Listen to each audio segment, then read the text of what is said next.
Alors, on va faire ici le petit sac. On va essayer de reproduire le petit sac. La première chose à faire, c'est vraiment d'aller reproduire chacune des formes. Et ensuite, on va assembler ces choses-là. On va les mettre dans le bon ordre au niveau des calques, les choses devant, les choses derrière. Puis, on va les aligner pour que ce soit aussi tout bien centré sur le sac. Donc, je vais commencer ici. Pour faire ça, on va avoir besoin de différents outils. Je vais travailler avec l'outil plume, mais je vais travailler aussi avec l'outil rectangle pour certaines parties. On va avoir besoin des couleurs de remplissage, les couleurs de contour. On va varier aussi les contours, des fois des contours plus épais, moins épais, et on va avoir aussi un contour sur piqûre. On va aussi travailler beaucoup avec le nuancier pour les différentes nuances de gris ici. Donc, je vais commencer tout de suite par la première ganse. J'utilise l'outil plume. Je vais travailler en faisant ici, oups, CTRL Z. En faisant, je vais faire mon clic et je vais sortir mon levier ensuite. Je vais travailler avec un levier central. J'utilise la touche majuscule pour m'assurer que mon levier ici est bien horizontal. Pas avoir une pointe là, sur le dessus. Et je vais recliquer sur mon dernier point pour aller supprimer ici le levier.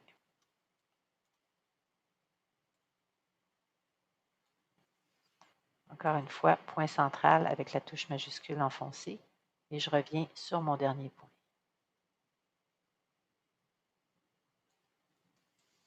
Donc, je vais aller voir de quoi ça a l'air. C'est beau. Là, je vais aller m'assurer. Ici, je vais peut-être modifier un petit peu là, ma courbe pour qu'elle sorte un petit peu plus, qu'elle suive un petit peu plus la ligne guide. Donc, ici, je vais aller ajuster les contours et le remplissage. Donc, je vais avoir un contour noir à un point. Donc, un point, mon contour est noir, mais le remplissage, je le veux blanc. Donc, je m'assure que c'est bien la couleur de remplissage qui est sur le dessus. Et je vais choisir le blanc ici dans mon nuancier. Je vais faire la même chose ici en bas, donc l'outil plume.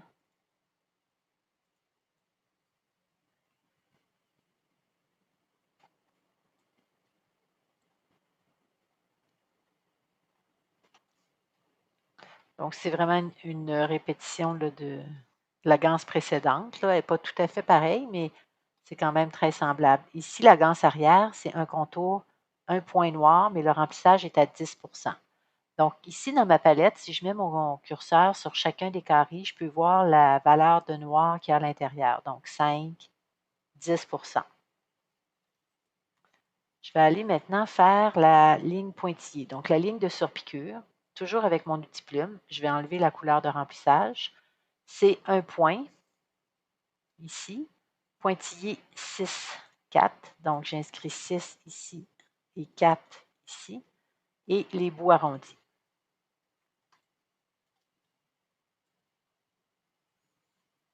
Donc, le levier, toujours dans la direction de la courbe. Ici, je me rends compte que mon premier levier est un petit peu trop long. Je vais aller l'ajuster à la fin. Ici, comme ça. Donc là, je vais faire échapper pour sortir de ma forme. Et avec l'outil A, je vais sélectionner mon point, puis je vais pouvoir venir descendre ici un petit peu mon levier pour qu'il suive un peu mieux la ligne guide. Ensuite, je vais aller faire la portion ici du rabat, du contour. Donc, le rabat et le sac ont deux coins arrondis dans la portion du bas et des coins qui sont vraiment à angle dans la portion du haut. Pour faire ça, je vais utiliser mon outil rectangle. Je vais vous montrer les deux façons dont on peut le faire. Donc, je vais commencer par faire le rectangle du haut. Je vais sélectionner, en fait, je vais faire un rectangle qui va vraiment sur la portion la plus large de mon rabat. OK, donc je ne le commence pas dans le coin ici, je vais le commencer vraiment l'aligner avec la portion la plus large.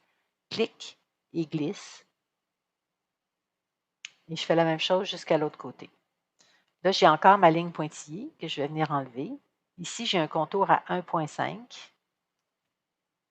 Noir toujours. Le remplissage blanc. Donc, le remplissage blanc, je vais attendre là, pour le mettre. Ce que je vais faire, c'est que je vais déplacer maintenant les coins ici. Donc, ce coin-là, je vais le ramener vers l'intérieur, vers le milieu. avec mes flèches sur le clavier. Donc, les flèches qui s'en vont vers la droite. 1, 2, 3, 4, 5, 6. Je vais faire la même chose de l'autre côté. Je veux garder ma symétrie. Donc, 6 fois aussi à l'intérieur. Pour les coins, maintenant, je vais sélectionner les coins, les 2 coins du bas. Puis, je vais venir sélectionner ce qu'on appelle les angles dynamiques. Donc, il va me permettre d'arrondir les coins. Et je sélectionne une fois. Avec majuscule, je sélectionne 2 fois. Et je vais cliquer sur ce point-là pour rentrer vers l'intérieur, okay, pour former la portion courbée ici de mon rectangle. Donc maintenant, je suis prête à mettre mon remplissage blanc. Et ça, c'est fait. Pour la portion du sac contour en bas, donc là, je vais faire la même chose. Je vais enlever la couleur de remplissage pour le moment. Je peux mettre la couleur de ligne ici déjà à 2. Cette fois-ci, je vais utiliser un autre outil pour vous montrer un peu la distinction entre les deux. Donc, je peux prendre l'outil rectangle arrondi. Ce que je vais faire, c'est que je vais tracer mon rectangle en utilisant toujours ici la partie la plus large comme référence et les arrondis vont se tracer tout de suite, automatiquement. Si j'ai besoin d'ajuster la taille de l'arrondi, je vais le faire avec les flèches vers le haut pour augmenter le rayon ou vers le bas pour diminuer le rayon. Okay, donc là, je vais le mettre ici pour qu'il s'ajuste vraiment à mon arrondi dans la portion du bas. Pour la portion du haut, je veux enlever la portion de l'arrondi. Donc, je vais sélectionner ici la flèche blanche. Je vais venir sélectionner mes angles dynamiques. Et là, je vais aller clic et glisse vers l'extérieur pour enlever complètement l'arrondi. Ensuite, je sélectionne chacun des points. Et je vais cliquer vers l'intérieur le nombre de fois 1, 2, 3, 4, 5, 6, 7, 8 pour que ce soit symétrique de chaque côté. Et ensuite, je vais venir appliquer mon gris. Cette fois-ci, c'est un gris à 10 donc 5, 10 ici. Je vais faire les 2 petits rectangles pour le fermoir. Donc, c'est 2 rectangles qui n'ont pas les coins arrondis. Donc, celui-ci, c'est un fermoir avec aucun contour et un remplissage noir. Donc, le remplissage ici, je vais mettre noir. Je vais cliquer, oups, il ne faut pas que je change mes choses, là, je vais désélectionner. Donc, ici, je vais enlever la couleur de remplissage gris, je vais mettre du noir. Et pour la ligne contour, je vais aller mettre pas de ligne contour. Je vais prendre mon outil rectangle et je vais faire ici, utiliser les repères là, pour faire le carré. Je fais la même chose ici, donc toujours avec l'outil rectangle. Je vais faire mon rectangle ici. Je vais ajouter le remplissage. Ici, cette fois-ci, c'est à 70 Donc, je m'assure que c'est la couleur de remplissage qui est sur le dessus. Et je clique 70 Je vais faire un zoom pour les fixations ici. Les fixations, je vais utiliser encore une fois l'outil rectangle. Donc, ce que je vais faire, c'est que je vais faire un rectangle, un grand rectangle, ici sur la portion la plus large, et je vais aller jusqu'à la pointe en bas. Donc, ça va être ma forme de base. C'est cette forme-là que je vais transformer. Donc, je vais changer les caractéristiques. Les caractéristiques ici, pour la ganse, c'est un point noir, remplissage blanc. Donc, je vais mettre mon remplissage blanc.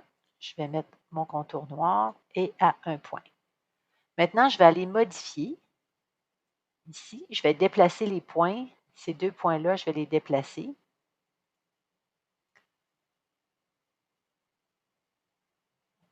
C'est un petit peu trop, je vais le faire manuellement. Donc, si vous déplacez manuellement, assurez-vous d'appuyer sur la touche majuscule pour rester bien à l'horizontale.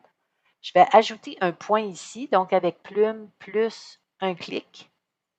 Et je vais déplacer les 2 points qui sont ici. Okay? Donc, je vais d'abord les sélectionner pour les remonter.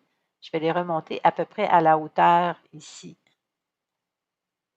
À la hauteur, dans le fond, de l'arrondi. Et je vais sélectionner maintenant les arrondis pour modifier l'angle. Donc là, je m'en vais vers l'intérieur pour avoir la portion arrondie ici. Donc ça, j'en ai besoin de 2, les ganses. Ce que je vais faire, ici, je me rends compte qu'il y a eu la ligne de surpiqûre s'est appliquée ici. Donc, je vais venir changer les caractéristiques de ça, m'assurer que j'ai les bonnes caractéristiques. Donc, un point, contour noir, remplissage ici, gris à 10 Et ensuite, je vais enlever les lignes pointillées. Donc, je vais venir décocher ici pointillé. Donc ici, je reviens ici pour les 2 fixations. Donc j'en ai besoin de 2, j'en ai besoin de 1 de chaque côté. Donc je vais sélectionner celle-là, je vais faire CTRL-C pour copier et CTRL-V pour avoir une copie. Donc ici, j'ai mes 2 ganses. Je suis prête à faire l'assemblage de mon sac. Donc je sélectionne avec la flèche noire chacun des objets. Je vais venir les positionner ici sur mon guide. Je vais ensuite prendre ici le rabat. Je vais le mettre un petit peu plus haut. Là, je vois tout de suite qu'il y a un problème. Le rabat est placé en dessous de mon sac. Donc, je peux les ajuster tous un à la fois. Là, je peux les ajuster au fur et à mesure ou je peux les ajuster tous à la fin. Donc, ici, le rabat par-dessus le sac. Je vais les rendre ici temporairement non visibles. Donc, je vais les mettre ici non visibles pour me permettre de bien positionner le reste de mes éléments. Donc, je vais rabattre un petit peu ici ma palette calque. Et je vais travailler un peu plus rapproché. Donc, là, ce que je vais faire, c'est que je vais sélectionner la ganse arrière que je vais venir mettre justement derrière. Je vais prendre la ganse avant. Je vais venir la mettre ici sur le dessus.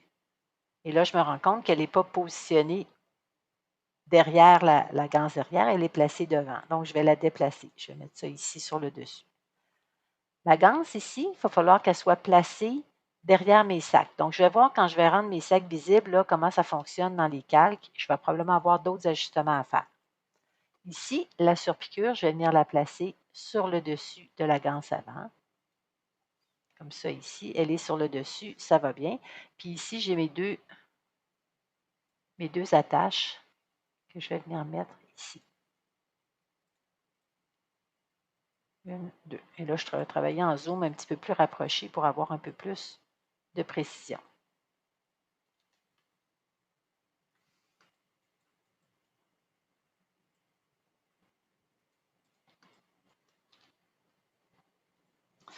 Donc, je vais faire des groupes pour m'aider à placer mes choses. La ganse avant, je vais grouper tous ces éléments-là ensemble. Donc, les 2 petites attaches ici, la surpiqûre et la ganse avant, je vais faire un groupe avec ça. CTRL-G. La ganse arrière, je n'ai pas besoin de la mettre avec la ganse avant, je vais la laisser toute seule. Ah, j'ai oublié de faire mon petit fermoir, donc je vais venir placer ici le fermoir gris et le petit carré. Donc, rendre le fermoir gris non visible ici pour placer le noir. Donc, m'assurer que je suis au bon endroit. Et là, je vais rendre le noir, le gris visible et je vais grouper ces 2 éléments-là ensemble. Donc, le noir doit être sur le dessus. Noir et gris, je sélectionne les 2. CTRL-G. Je vais maintenant faire apparaître mon sac pour voir si l'ordre est bien respecté. Donc, ça, c'est le rabat qui est sur le dessus. Sur le rabat, j'ai la tâche qui doit être par-dessus encore. Le sac est ici et ma ganse arrière est bien derrière tout ça. Donc, je vais tout sélectionner et je vais faire un grand groupe avec ça. Je vais rendre non visible l'image du sac pour voir si c'est bien. Puis, je vois ici que mon sac est bien conforme là, à l'image qu'on m'avait fournie. Alors, voilà.